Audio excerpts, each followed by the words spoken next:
Bonjour Clémentine Kassi, bonjour. C'est comme ça, ici, un matin Ben c'est la bonne humeur. Hein. En plus, vous nous emmenez ce nectar des dieux, ce goût de miel sur le plateau. Du miel dans le couple matinal. Oui, c'est ça.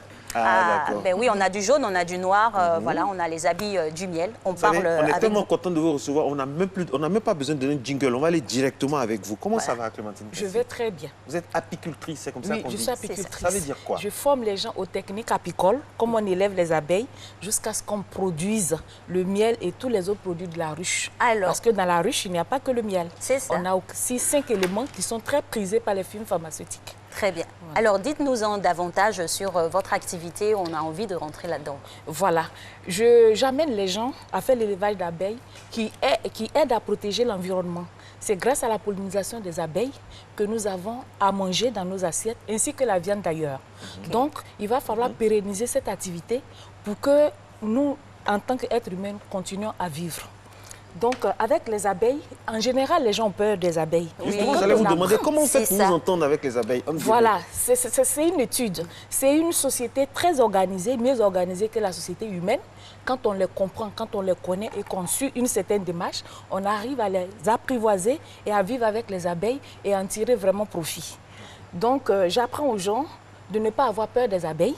Voilà la méthode à suivre pour pouvoir produire du bon miel, de la cire, de la gelée royale, du pollen, de la propolis et toute autre chose. Alors, des produits très riches. C'est ça, c'est tous ces produits-là qui découlent de, on va dire, de la ruche. Et tout ça a été produit par les abeilles. Alors Clémentine Kassi, comment on reconnaît le bon miel? Parce qu'il y a trop de... Comme on va dire, de trafic. Il y a trop de trafic de yougou-yougou. Voilà. Montrez-nous une belle astuce ici pour reconnaître le bon miel. Donc, voilà, vous mettez le miel comme ça dans une assiette. Et vous allez par la suite y mettre de l'eau. D'accord. Voilà, vous faites ça. J'espère qu'on voit ça à l'antenne pour ceux qui nous regardent. Voilà, on met de l'eau. Et pour ne pas trop perdre le temps, je vais vous montrer. Quelqu'un va peut-être nous aider à tourner ici jusqu'à la fin. Nous avons des alvéoles que là, on a sur les abeilles. C'est ce que les abeilles... Alix tourne avec délicatesse. Voilà. Ça, c'est pour tester le miel. Hein. Voilà, pour savoir si le miel est de très bonne qualité. D'accord. Et qu'est-ce qu'on Vous va allez observer? retrouver les alvéoles des abeilles là-dessus. Pour vous dire que ce sont les abeilles qui ont fait ce miel et ce n'est pas un autre produit que le miel. On tourne pendant combien de temps comme ça? Toute la journée? Non, pas toute la journée. Vous allez voir que tout de suite, les alvéoles vont commencer à sortir. Ah oui. Et à partir de ce moment, continuez, les images vont bien sortir. Non, elle ne peut pas tendre ça ici parce qu'elle est en train de tourner. Donc faites en sorte qu'on puisse voir. Voilà, merci beaucoup. Adaptez-vous à la situation. Voilà, comme ça. Voilà, on tourne. Voilà, on tourne. On a un beau petit schéma. Voilà, on tourne. Voilà. Merci Adé. Merci. Voilà. Au risque de mouiller ses fiches, mais ouais. Mais bon, on a tout dans le cerveau. Ouais, on a tout. C'est ça, c'est les alvéoles. Voilà. Quelqu'un pourrait continuer à tourner. Vous allez voir à la fin qu'on aura les alvéoles. Et comment on a les abeilles?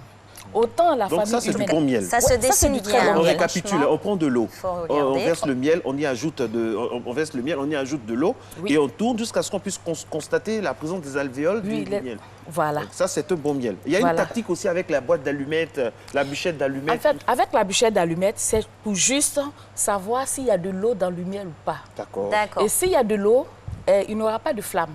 Mais s'il n'y a pas d'eau, la flamme va sortir.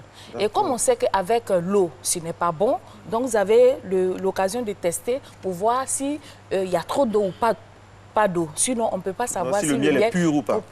Pas du tout. Et parlons de la couleur. Là, franchement, c'est du miel typique qu'on trouve. Mais on en a d'assez noir à ce niveau-là. Qu'est-ce qui s'est passé? Le miel a subi quoi? La couleur du miel n'a rien à voir avec sa qualité. Okay. On va du plus clair au plus foncé.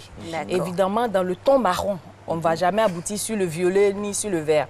C'est du plus clair au plus foncé. Et cela est dû au nectar que les abeilles consomment. Si les abeilles vont sur des fleurs toutes blanches ou jaunes, le miel est clair comme de l'huile, l'huile de cuisine. Voilà. Mais s'ils vont sur des fleurs foncées, le miel sera forcément foncé. D'accord. Donc, peu importe. Tout dépend de ce que les abeilles ingurgitent. C'est ce qui va déterminer la couleur Voilà. C'est pour ça que justement l'alimentation des abeilles est très très importante pour la qualité du miel. Voilà. Il faut préserver l'environnement. Voilà. Et le miel qu'on voit souvent très foncé, on a tendance à dire c'est du miel brûlé. Non. Les abeilles ne produisent que des produits de qualité. C'est à la récolte. Quand les gens mettent soit le feu, ils utilisent du matériel qui n'est pas stérilisé. C'est à partir de ce moment qu'il peut y avoir des corps étrangers qui sont peut-être nocifs pour la santé. Justement, parlons de la récolte. Qu'est-ce qui est mieux indiqué à faire pour récolter? Parce que là, on voit que des fois, vous avez parlé du feu qu'on met, on détruit, on tue les abeilles. Pourtant, on en a besoin encore pour une pérennisation de l'environnement. Malheureusement, c'est la pauvreté qui fait que d'autres utilisent le feu. Ils n'ont pas de combinaison qui leur revient cher. Ils n'ont pas d'enfumoir pour pouvoir calmer l'ardeur des abeilles avant d'aller prendre leur repas. Cambriolage. Voilà. Donc, comme ils ont peur des piqûres d'abeilles, ils mettent le feu, ils brûlent le miel, ils brûlent les abeilles avant d'aller prendre le miel. Mais en procédant ainsi, ils tuent les essaims d'abeilles. Donc, c'est des colonies d'abeilles que nous perdons. Madame Kassi, voilà, il faut protéger l'environnement, mais aussi garantir la qualité du miel. Est-ce que le miel Made in Côte d'Ivoire, puisque c'est ça qu'il s'agit, est de très bonne qualité? Le miel Made in Côte d'Ivoire est de très bonne qualité. Pourquoi et comment?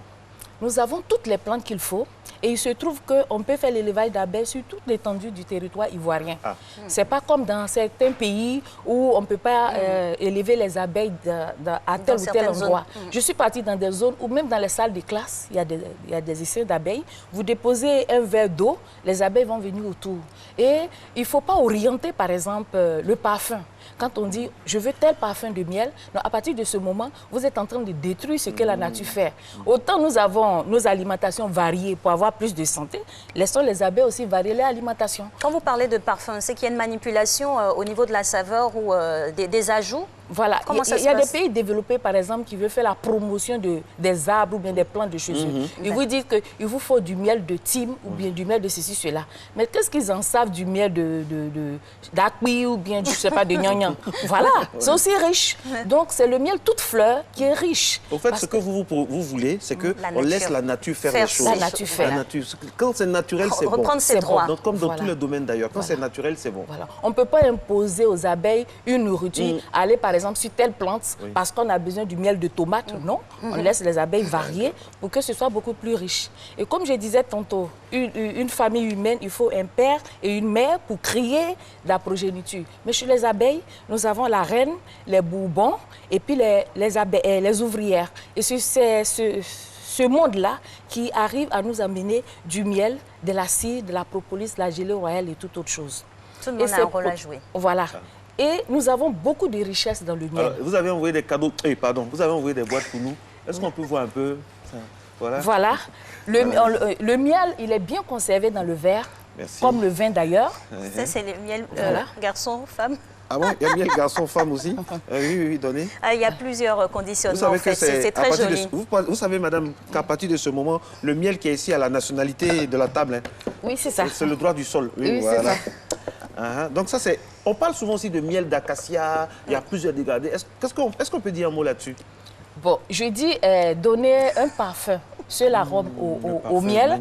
C'est comme si on orientait les abeilles. Il faut que les abeilles consomment seulement cette plante. Ou bien il faudrait que ce soit cette plante qu'on sente la saveur dans le miel. Le miel vous donne le sourire. Parce qu'il y a telle ou telle vertu. Oui. Mais est-ce qu'il faut refouler un miel qui a plusieurs vertus à la fois? Non. Ben non. Vous prenez votre miel et puis le produit que vous voulez en plus, vous n'avez qu'à mettre dans le miel pour consommer. Et justement, en parlant de consommation, à quel moment c'est indiqué de consommer le miel? Le miel, on peut le consommer à tout moment de la journée. Voilà un produit miracle. Vous le consommez le matin, vous débordez d'énergie pour vaquer à vos occupations. Mais quand vous le consommez le soir, on allait en venir la forte teneur en sucre. Qui nous a dit que la forte teneur en sucre fait que le miel serait déconseillé le soir, surtout après 40 ans. Non. Quand vous prenez le miel le soir, vous avez un très bon sommeil. Ah bon? Oui. Finalement, on doit croire... Franchement.